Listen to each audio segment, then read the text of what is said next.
ان اللہ وملائکتہ یصلون علی النبی یا ایھا الذین آمنوا صلوا علیہ وسلموا تسلیما اللہم صلی وسلم علی سیدنا محمد وآلہ واصحابہ وبارک وسلم صلاۃ وسلام علیک یا رسول اللہ نحمدہ ونصلی ونسلم علی رسولہ الکریم اما بعد فاعوذ باللہ من الشیطان الرجیم بسم اللہ الرحمن الرحیم فاذکرونی اذکرکم واشکروا لی ولا تکفرون صدق اللہ مولانا العظیم وبلغ رسولہ النبی الامین الکریم ونحن علی ذلک من الشاہدین والشاکرین والحمد للہ رب العالمین۔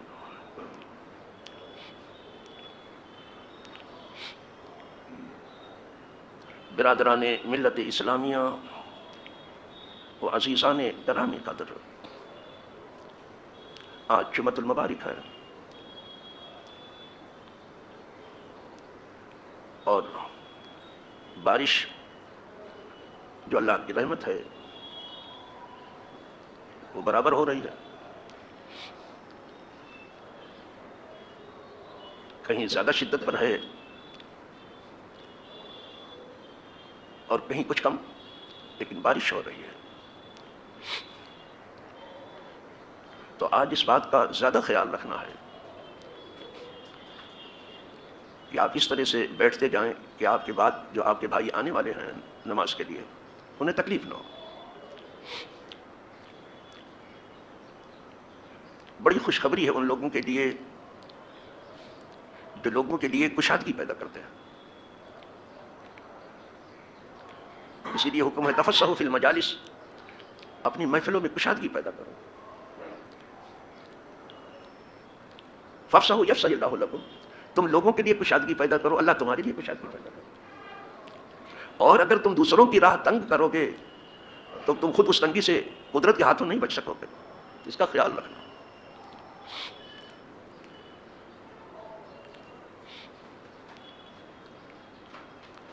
راستوں کو کشادہ رکھو تاکہ راہ گیروں کو تکلیف نہ ہو۔ راستے میں کوئی کنکڑ پتھر لوہا لکڑ یا کوئی ڈال ہو اسے صاف کر دو۔ ہمیں روایتوں میں ملتا ہے یہ مضمون کہ ایک ڈال تھی جو راستہ چلنے والوں کو تکلیف دیتی تھی، کوئی خدا کا بندہ اٹھا اس ڈال کو کاٹ دیا تاکہ راہ گیروں کو تکلیف نہ ہو، یعنی راستہ چلنے والوں، اللہ نے بخش دیا اس کو۔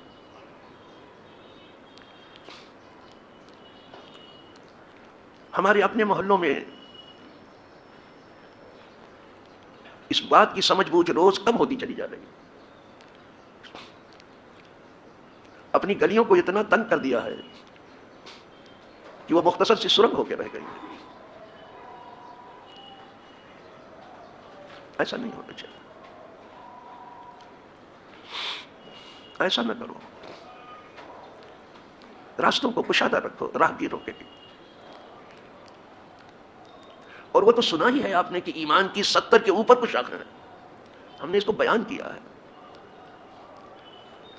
اس میں آخری بات جو فرمائی گئی ہے وہ یہی ہے اماطۃ الاذی عن الطریق، جو تکلیف دہ چیز ہو راستے سے ہٹا دو۔ یہ ایمان ہمارا چاہتا ہے، یہ عمل کی بات نہیں کر رہا ہوں، یہ ایمان کی بات کر رہا ہوں۔ جب تک ہمارے ایمان میں ذوف نہ آئے گا ہم کبھی راستہ تنگ نہیں کریں گے۔ آپ شوق سے دھندا و بیاپار کرو، آپ شوق سے کماؤ اور کھاؤ، آپ شوق سے اللہ کی برکت حاصل کرو، لیکن راستہ نہ تنگ کرو۔ راستے سے کوئی بھی تکلیف دہ چیز ہو، کنکڑ ہو، پتھر ہو، لوہا ہو، لکڑ ہو، ڈال اس کو ہٹا دو۔ تو کنکڑ اور پتھر ہٹا دینے کا حکم ہے، کیلے کا چھلکا کہیں پڑا اسے ہٹا دو۔ تو خود راستے کا پتھر بن کے بیٹھنا کہاں درست ہوگا؟ اماطۃ الاذی، تکلیف دہ چیز کو راستے سے ہٹاؤ، یہ ہمارا ایمان چاہتا ہے۔ راستوں کو اپنے کشادہ رکھو ہر آنے جانے والے کے لیے، اتنا تنگ نہ کرو کہ اب ہماری گلی میں کوئی ٹیکسی جلدی سے آتی ہی نہیں. میں اپنے ان کمزور پاؤں سے کبھی کبھی قبرستان گیا اور چاہا کہ کوئی ٹیکسی لے لوں میں، تو اس نے کہا کہ ہم آپ کو راستے میں چھوڑ دیں گے، آپ کی گلی میں نہیں جائیں گے. مجھ سے کہا. میں نے کہا میں خود بھی تجھے نہیں لے جاؤں گا، تو آسانی سے جہاں تک جا سکتا ہوں چلا جا. کہا ٹھیک ہے ہم روڈ پہ چھوڑ دیں گے آپ. تو وہاں سے چلتے ہوئے یہاں بیچارے جو لوگ مجھے موٹر سائیکل سے سفر، ان کو فون کر دیا کہ آ رہا ہوں، ابھی راستے میں پہنچ رہا ہوں، وہاں سے آپ بٹھا کے. اب اس بیچارے کو کہاں لا کے پریشان. آپ یہ عادت تو نہ بناؤ. اس سے ایمان نہیں چاہتا. یہ نہیں کہ عمل نہیں چاہتا، ایمان نہیں چاہتا. اور لوگ اب سچ بات کہنے سے زیادہ کتراتے ہیں، حق بات نہیں کہتے، ڈرتے ہیں کہ لوگ برا مانیں گے. سچ بات ہر حال میں کہو، سچی بات ہمیشہ کرو. وہ کوئی کسے باشد کوئی بھی ہو. تو عرض یہ کر رہا تھا کہ آج بارش کا دن ہے، آپ یہاں مسجد میں یہیں سے ادب سیکھنا ہے نا تمہیں. اس طرح سے بیٹھو کہ بعد میں آنے والوں کو کوئی تکلیف نہ ہو. تم انہیں آرام پہنچاؤ، اللہ تمہیں آرام پہنچائے. آیت پڑھی تھی میں نے، فَاذْكُرُونِي أَذْكُرْكُمْ وَاشْكُرُوا لِي وَلَا تَكْفُرُونَ. تم مجھے یاد کرو، میں تمہارا چرچا کروں گا. بس اس لیے کہ ہم یاد اس کے لیے نہیں بولے، وہ بھولتا ہی نہیں تو کیا یاد کرے. وہ بھولتا ہی نہیں، وہ خدا ہے جو بھولتا نہیں ہے. تو یہ نہیں کہوں گا کہ تم مجھے یاد کرو میں تم کو یاد کروں گا، یہ نہیں کہوں گا. وہ بھولتا ہی نہیں تو کیا ہے. تم مجھے یاد کرو میں تمہارا چرچا کروں گا. یہ چرچا کہاں؟ فرشتوں کے درمیان ہوگا. وَاشْكُرُوا لِي وَلَا تَكْفُرُونَ. اور تم میرا شکریہ ادا کرو، میرا شکریہ ادا کرو، میرا شکر کرو، ناشکری نہ کرو. دو چیز کا حکم ہے کہ یہ کرو. ایک تو یہ کہ مجھے یاد کرو، یہ حکم ہے. دوسرا یہ ہے کہ میرا شکر بجا لاؤ، یہ دوسرا حکم. یہ کرنے کو.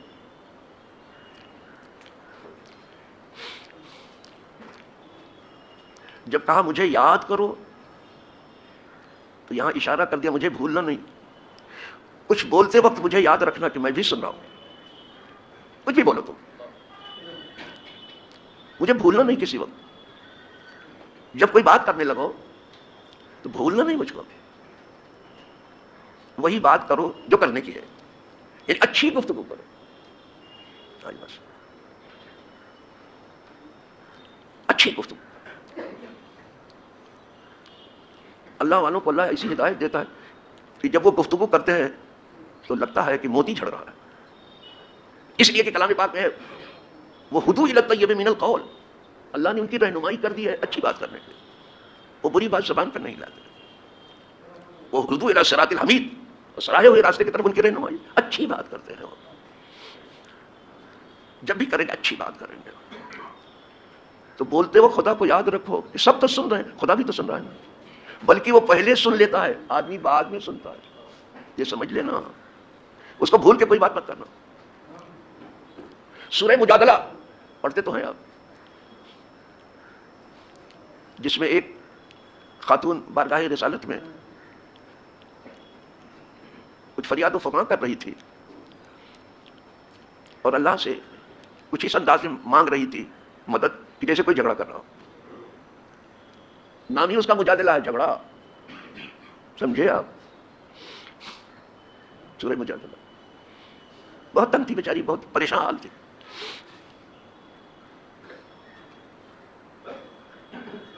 لیکن اس نے چونکہ بارگاہ رسالت تھی اپنی آواز بہت پست رکھی تھی. گفتگو جھگڑے کے انداز میں کر رہی تھی لیکن آواز پست رکھی تھی اسے. اور حکم ہے کہ بارگاہ نبوت میں اپنی آواز پست کرو، زور سے مت. یعنی بولنے میں بھی محتاط رہو.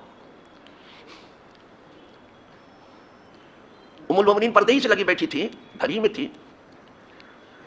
کہتی ہیں کہ کیا ہی سننے والے کان ہیں قدرت کے. میں بالکل پردے سے لگی ہوئی گھر میں بیٹھی تھی، کیا کہہ رہی ہے میں نہیں سن پائی. قدرت نے سن کے جواب ہی دے دیا. کیا سننے والے ہیں اس کے کان، میں تو سن ہی نہیں پائی کیا کہہ رہی. اس کا جواب بھی آ گیا، کیا ہی سننے والے. تو جب کچھ بولو تو یہ سمجھ کے بولو دنیا والے تو سن ہی رہے ہیں جو آپ بول رہے ہو، قدرت ان سے پہلے سن لیتی کہ کیا بول رہے ہو، بہت سنبھل کے بولو، یہ مومن کی شان ہے۔ یہ تو ہوئی آپ کی بات، پہلے اپنی زبان سیدھی کرو، پھر زمانہ سیدھا ہے۔ آدمی اپنے زبان کے نیچے چھپا ہوا ہے، آج بات سمجھ، آدمی جو ہے، آدمی ہے جس کو انسان کہتے ہو، اپنی زبان کے نیچے چھپا ہوا ہے۔ جب تک آپ نہیں بولیں گے نا، آپ کا عیب و ہنر سب چھپا رہے گا۔ جیسے ہی آپ بولیں گے، یا تو آپ کا ہنر ظاہر ہو جائے گا، یا پھر آپ کی بے ہنری لوگوں کے سامنے آ جائے، آپ کا عیب سامنے آ جائے۔ اسی بات کو تو شیخ سعدی علیہ الرحمہ کہتے ہیں، بڑے مزے سے کہتے ہیں، تا مرد سخن نہ گفتہ باشد، عیب و ہنرش نہیں گفتہ باشد۔ جب تک آدمی بات نہیں کرتا ہے، اس کا عیب و ہنر چھپا رہتا ہے، اور جیسے ہی اس نے بات کی، اب پتہ چل گیا کہ یہ با ہنر ہے کہ بے ہنر ہے، اب پتہ چل رہا ہے۔ تو آدمی اپنی زبان کے نیچے چھپا ہوگا، تو اس کو درست کرو، اپنی زبان کو سیدھا کرو، اس سے اچھی بات کرو، اچھی گفتگو کر دو، اس میں تمہارا فائدہ ہے۔ اس لیے کہ خدا کے فرشتے جو ہے تمہاری بات کو احاطہ تحریر میں لے رہے ہیں، لکھ رہے ہیں، کیا بولتے ہو آپ لکھ رہے ہو، کیا کرتے ہو آپ لکھ رہے ہیں، سیدھا رکھو۔ کچھ یوں ہی تو نہیں، حضور نے فرمایا کہ جو آدمی مجھے دو چیزوں کی ضمانت دے، میں اس کے لیے جنت کا ضامن ہوں۔ دو چیزوں کی ضمانت دے، یہاں نہ کوئی نماز کا تذکرہ ہے، نہ روزے کا تذکرہ ہے، نہ زکوٰۃ کا تذکرہ ہے، نہ حج کا تذکرہ ہے، نہ عمرے کا تذکرہ۔ دو چیزوں کے لیے کہہ رہے ہیں حضور، دو چیزوں کی جو ضمانت مجھے دے دے، میں اس کے لیے جنت کا ضامن ہوں۔ ہماری ساری کوشش بس عبادات کے حوالے سے رہ گئی، اور عبادات اسی لیے تھی کہ ہمارے عادات ٹھیک ہو جائیں۔ وہ تو ٹھیک ہوا نہیں، پھر آپ نے کیا عبادت کیا کیا، جھٹ مارا آپ نے، کچھ نہیں۔ سرکار پھر سن لو جو حدیث ہے کہ دو چیزوں کی جو مجھے ضمانت دے دے، میں اس کے لیے جنت کا ضامن ہوں۔ ضمانت وہی لے گا جس کو اللہ نے مالک جنت بنایا ہے۔ حضور مالک جنت ہے، صرف یہیں کی چیز نہیں دیتے، وہاں کی بھی دے دیتے ہیں۔ یہ اختیار دیا ہے قدرت نے ان کو، جو دو چیزوں کی ضمانت مجھے دے، میں اس کے لیے جنت کا ضامن ہوں۔ اب وہ دو چیز سن لیجیے، فرمایا ایک تو وہ جو دو جبڑوں کے درمیان ہے، یعنی زبان، اور ایک وہ جو دو ٹانگوں کے درمیان ہے، یعنی شرمگاہ۔ آئی بات سمجھ، دو چیزوں کی ضمانت دے دو بس۔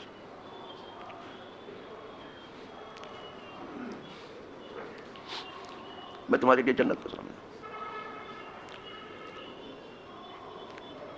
اس کو سیدھا کرنا، زبان کو سیدھا کرنا ایک مسلمان کا سب سے بڑا ہنر ہے۔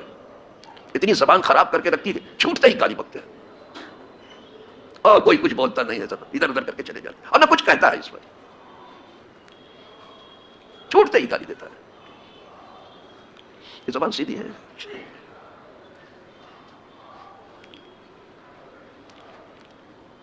ہمیں روایتوں میں ملتا ہے، سنا دوں آپ کو بھی، کہ جب صبح ہوتی ہے نا، تو جتنے آپ کے کل پرزے ہیں سب زبان کے آگے جو ہے ہاتھ جوڑ کے کھڑے ہوتے ہیں، زبان کے آگے سب ہاتھ جوڑ کے کھڑے ہوتے ہیں کہ تو سیدھی رہی تو پھر ہماری بھی سلامتی ہے، اور تو بہک گئی نا تو ہم بھی خطرے میں آ گئے، ہماری پٹائی ہو جائے گی۔ یہی زبان لڈو بھی کھلاتی ہے، اور یہی زبان ڈنڈے بھی کھلاتی ہے، نہیں جانتے آپ؟ ارے صاحب کیا بتا، سب کہتے ہیں تو سیدھی رہے۔ اس کو اگر آپ نے سیدھا کر دیا، جنت سے کافی قریب ہو گئے آپ، اور دوسرے دونوں ٹانگوں کے درمیان جو عزت ہے، شرمگاہ ہے، اس کی حفاظت حضور نے ضمانت لی کہ آپ جنت میں جائیں گے۔ پہلے آنکھ اور زبان ہی بہکتی ہے، پھر آدمی سے یہ گناہ ہوتا ہے۔ تو اس کو سیدھا کرو، اس کو درست کرو، زبان کو۔ یہ ایسے نہیں حاصل ہوتا ہے، اس کے لیے بہت مشق کرنی پڑتی ہے، نہیں تو یہ زبان جو ہے کینچی کی طرح سے چلتی رہتی ہے اور کترتی رہتی ہے۔ زبان سیدھی کرو، اور اگر نہیں سیدھی ہو رہی ہے، آپ کوشش کر رہے ہیں، چپ رہنے کی عادت ڈالو۔ پھر نہیں سیدھی ہو رہی تم سے، چپ رہنے کی عادت ڈالو، جب تک بہت ضرورت نہ ہو بولو ہی نہیں، اس لیے کہ من سمتا نجا، جو چپ رہا نجات پا گیا۔ ایک خاموشی میں ہزاروں بلائیں ٹلتی ہیں، ایک خاموشی۔ تو یہ تو ہوا آپ کی زبان کا معاملہ، شرم کا۔ اب جب کوئی کام کرنے لگو تو کوئی دیکھے یا نہ دیکھے، قدرت دیکھتی ہے آپ کو کہ آپ کیا کر رہے ہو۔ خدا کے جو فرشتے ہیں وہ اس کام کو لکھتے چلے جا رہے ہیں، وہ لکھ رہے ہیں برابر۔ جہاں وہ کام کر رہے ہیں وہ بھی اس جگہ کا بھی سب، ان کے پاس سب کچھ خاکہ موجود ہے۔ پھر وہ کام چھوٹا ہو یا بڑا ہو، کسی کو نہیں چھوڑتے، سب کو لکھتے ہیں۔ اسی لیے جس وقت آدمی اپنا نامہ اعمال دیکھے گا وہ تنگ رہے گا کہ ماں لحاظ کتاب لا یغادر صغیرۃ ولا کبیرۃ الا احصاها، ارے اس نوشتے کے لیے کیا ہے، کس نے چھوٹے کو چھوڑا نہ بڑے کو، سب لکھ لیا ہے، آپ پڑھ لیجیے آپ۔ اور قدرت یہ نہیں کہ خود پڑھ کے تمہیں سنو، تمہیں سے کہے تمہیں پڑھو، کیا تو تم نے تمہیں سے کہے کہ پڑھو تو ذرا سا کیا کر کے آئے ہو یہاں۔ جس دن حساب کتاب ہوگا، آج عمل ہے حساب نہیں ہے، اس لیے کہ ایک دن یوم الحساب کا ہے، کل حساب ہوگا عمل نہیں ہوگا۔ ایک دن حساب کا، ایک ہی دن رکھا ہے قدرت نے حساب کا، سمجھ لیں۔ اسی لیے بیدار کیا گیا مسلمانوں کا، حاسبوا قبل ان تحاسبوا، اپنا حساب کتاب ٹھیک کر لو اس سے پہلے کہ اللہ تمہارا حساب کتاب لے کہ کیا کر کے آئے ہو، کیا کر کے آئے ہو، تم ہی پڑھو۔ جانتے ہو اس بندے سے کیا، اقرا کتاب، اپنے نوشتے اعمال پڑھ، کیا لکھا ہے۔ اور مزے کی بات ہے کہ جو پڑھا ہے وہ تو پڑھے گا، یہ جو نہیں پڑھا ہے وہ بھی پڑھے گا۔ تو کچھ لوگ اسی انتظار میں ہم یہیں نہیں پڑھیں گے، وہیں پڑھیں گے جا کر، پڑھنا ٹھیک ہے، یا نہیں پڑھ رہے ہیں، کچھ سیکھ نہیں رہے ہیں، وہیں پڑھ لینا ٹھیک ہے، وہ سب پڑھیں گے اپنا نام اعمال۔ اسی لیے حدیث پاک میں آیا ہے کہ جب یہ حکم ہوگا کہ پڑھ اپنا نام اعمال، تو بندہ پڑھے گا، وہ ہے اچھا آدمی لیکن گناہ ہو گئے ہیں، اس سے گناہ ہے اس کے اور لکھے ہوئے ہیں سب اس پر، تو چھوٹے چھوٹے گناہ کو تو پڑھے گا، بڑے کو نہیں پڑھے گا، اس کو نظر انداز کر، چھوٹے چھوٹے کو پڑھے گا۔ اب آرڈر ہے پڑھنے کے تو پڑھے گا، یہ ہوشیاری نہیں کر رہا، ڈر رہا ہے خدا سے کہ میں یہ بڑے والے کو پڑھ لوں گا تو پھر کیا ہو جائے گا میرا، پھر اور قدرت دیکھے گی کہ یہ ڈر رہا ہے مجھ سے بہت زیادہ۔ کون ہے جو خدا سے نہ ڈرے؟ آج نہیں دیکھ رہے ہیں اس لیے نہیں ڈرتے ہیں، کل دیکھیں گے اس کے چلوے، اس کے چھپنے کی وجہ سے سب ہو رہا ہے، کوشش ہے۔ تو قدرت بھی کیا ہے، کیا کہنا، ماشاءاللہ، وہ ارحم الراحمین ہے، بہت رحم کرنے والا ہے، بندوں کو بہت مہربان ہے۔ جب دیکھے گا کہ یہ پڑھ رہا ہے، ڈر رہا ہے، بہت زیادہ ڈر رہا ہے، تو فرمائے گا جو کچھ گناہ تو نے اب تک پڑھے ہیں نا، ہم نے سب کو نیکیوں سے بدل دیا۔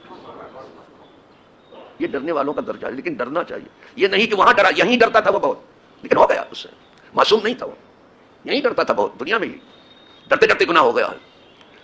قدرت چاہے گی کہ یہ اپنے بڑے گناہ کا بھی اقرار کرے، اسے اقرار کرا رہا ہے قدرت، کہا میں نے تیرے گناہ کو نیکیوں سے بدل دیا۔ جب اس نے دیکھا کہ یہ تو گناہ نیکی سے، تو بولا میرے بڑے بڑے گناہ، اب بولے گا، دیکھو اب اس کا حوصلہ ہوگا نا، ایک کرم، وہ تنگ نہیں کرتا بندوں، یہ ڈرنے والوں کا۔ اسی لیے جگہ جگہ کلام پاک میں ڈرنے کا حکم ہے اللہ سے۔ دو ہی چیز تو ہے، اللہ سے اتنا ڈرو جو ڈرنے کا حق ہے، اور اگر وہ حق تو ادا نہیں ہوگا تو جتنا تم سے ہو سکتا اتنا ڈرو۔ دوسرے خدا سے نا امید کبھی مت ہونا، امید رکھو کہ تمہیں بخش دے گا، وہ تمہیں بخشے گا، تو خوف اور امید ہے، لیکن پوری زندگی ڈرتے رہو، جب آخری وقت آ جائے تو اب امید کا دامن دراز کرو، اب پھیلا دو، تو تمہارا ڈر وہ دور کر دے گا، امید پوری کر دے گا۔ تب تم جگہ جگہ ڈرنے کو، آج خوف خدا بہت کم لگتا ہی نہیں کہ ان کو خدا کا ڈر ہے، نہیں لگتا۔ اور یہ کلمہ گویوں کی بات کر رہا ہوں، لگتا نہیں ہے کہ انہیں خدا کا ڈر ہے۔ وہ بندے خدا جب دیکھے گا یہ تو میری برائیاں سب نیکیوں سے بدلے، تو آپ چلا کے کہے گا ارے مولا میرے بڑے بڑے گناہ ہیں۔ قدرت یعنی کیسے یہاں بھی گناہ قبول کراتے ہیں لوگ کسی طرح سے، لیکن کرنٹ دے کر کے گناہ قبول کراتے ہیں، برف پر لٹا کر کے گناہ قبول کرتے ہیں، الٹا ٹانگ دیتے ہیں، 3rd ڈگری استعمال کرتے ہیں۔ اب آپ جانتے ہو کہ 3rd ڈگری کیا ہے، قدرت یہ سب کچھ نہیں کرے گا، ایسے قبول کرانے کی بڑا گناہ، یہ قدرت ہے اس کی پتہ کا۔ اب آپ کہو کہ یہ گناہ نیکی سے بدل، یس بدلا جائے گا گناہ نیکی سے۔ اولئک الذین یبدل اللہ سیئاتہم حسنات، یہی لوگ ہیں کہ اللہ جو ہے ان کے گناہوں کو نیکیوں سے بدل دے گا۔ یہ کلام پاک میں ہے، بدلے گا، جس کو بخشنا چاہے گا بخشے گا، لیکن ڈرو اس سے، حاضر و غائب ڈرو، مجمع میں بھی ڈرو، تنہائی میں بھی ڈرو۔ یہ آپ کا عمل ہوا۔ تیسری چیز جو ہے وہ آپ کی نیت ہے، نیت، آپ کی نیت۔ نیت کہتے ہیں دل کے ارادے کو، جب آپ زبان سے کہتے ہو کہ میں نے نیت کی، یہ نیت زبان پر نہیں ہے، دل میں ہے۔ دل کے ارادے کا نام نیت ہے. دل میں کچھ ہے تو اس پر پکڑ نہیں ہے, سمجھ رہے ہو, جب تک کہ آدمی اس پر عمل نہ کرے. لیکن اچھی چیز کی اگر نیت ہے تو اس نیت پہ بھی ثواب مل رہا ہے آپ کو, لیکن گناہ پہ پکڑ نہیں جب تک آپ کریں نہیں. تو قدرت وہی نیت ہی دیکھتی ہے آپ کی کہ کس نیت سے آپ نے یہ کام کیا. تمہارا عمل نہیں دیکھتی, نہ تمہاری شکل دیکھتی. ہم لوگ کیا کرتے ہیں, آدمی کی شکل دیکھتے ہیں, سب دیکھتے ہیں, اور آدمی کا عمل دیکھتے ہیں. ہمارے دیکھنے میں ہی آتا. قدرت نہ تمہاری شکل دیکھتی ہے, نہ تمہارا عمل دیکھتی ہے, تمہارا دل دیکھتی ہے, تمہاری نیت دیکھتی ہے. بل ينظر الى قلوبكم ونياتكم, تمہارا دل دیکھتی کہ تمہارا دل کیا ہے, تمہاری نیت کیا ہے, کیا کس نیت سے آپ نے یہ کام کیا.